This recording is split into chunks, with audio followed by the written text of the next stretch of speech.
One of the most inseparable human technologies that is still used daily by every member of our race is language.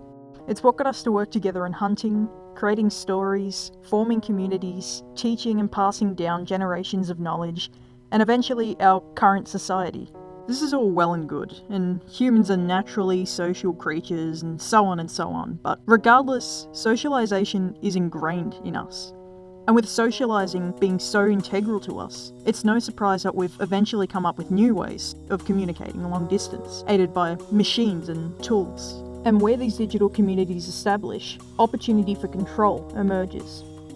I believe Gilles Deleuze's proposal of the societies of control maintains validity in the current day, and that it accurately predicts this control through the means of social media. Part 1. What are societies of control? Societies of control are a concept supposed by Gilles Deleuze in his article Postscript on the Societies of Control in the October Journal in 1992.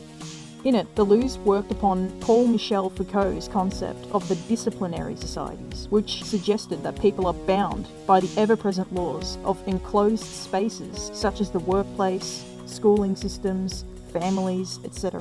These enclosed spaces use constant surveillance over its population to regulate structures of labour in individuals, with the end goal being to produce goods. The disciplinary society was rather accurate at describing society at the turn of the Industrial Revolution, where man-powered factories were focused on the development of mass production. However, Deleuze saw that society's approach to profitability had begun to shift.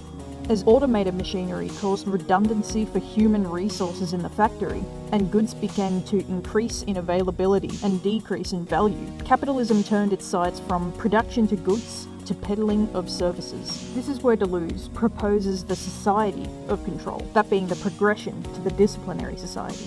The society of control maintains its agency over people by transcending the closed environments of the disciplinary society and integrating into the background static of our technology. And that leads us, finally, to social media platforms. Part 2.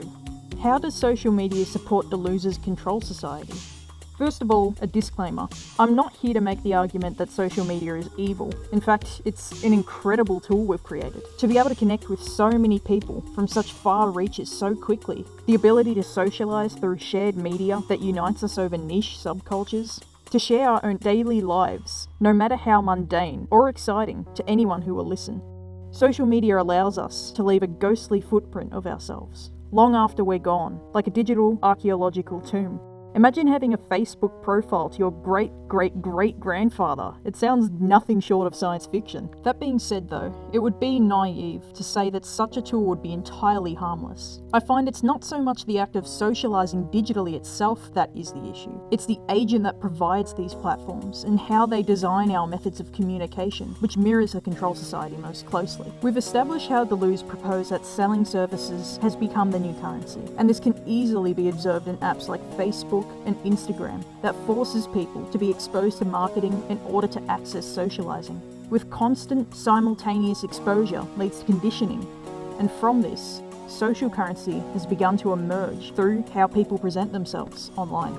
The status verification in Twitter, the leveling system in apps like Discord that reward users with grander titles for sending more messages, premium subscription paywalls that offer users greater access to socializing tools.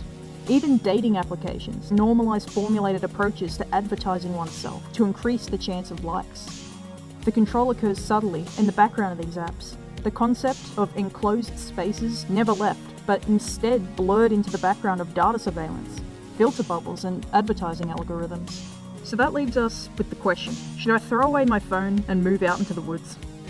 Of course not, unless you want to. I could go on a rant about how social media is paradoxic because it's actually isolating us by offering the illusion of connection while at the same time causing more to recluse. But I find this argument feels a bit fear-mongering. In reality, we've seen things like this happen time and time again. People initially fear new socialization apps. Take for example when TikTok was introduced, or Vine, or even YouTube. As new platforms eventually integrate themselves into daily use, it becomes normalised, and many people's fears fade away. As for Deleuze, it's quite impressive the accuracy of his theory, especially being from the early 90s. Whether you see our future as hopeful or doomed, it isn't really the point I'm trying to make. What I'm trying to say is, technology reshapes us just as much as we reshape technology. Authorities will always try to fill the vacuum of power that emerges as the structures of society shift, and as technology gradually integrates into daily communication, so too does authority as a result.